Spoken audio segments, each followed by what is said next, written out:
கர்த்தரை மட்டும் காத்த தேவன், ஜீவனுள்ள தேவன் உங்களோடு கூட இருப்பார். கர்த்தர் உங்களை விசாரிக்கிறவர். இந்த வசனத்தை நினைவு கூறுங்க. கர்த்தர் உங்கள் மேல் பிரியமாய் இருக்கிறார்.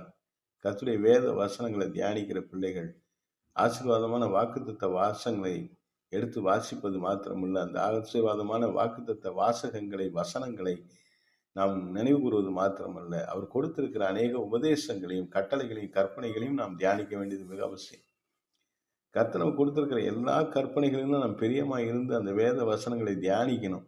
சத்துரு வேதத்தை தொட முடியாதபடி செய்ய பார்ப்பான். பல வேலைகளை கொடுப்பான், பல பொறுப்புகளை கொடுப்பான், பலகீனங்களை உண்டு பண்ணுவான், சோதனைகளை உண்டு பண்ணுவான், மனசோர்வை உண்டு பண்ணுவான்.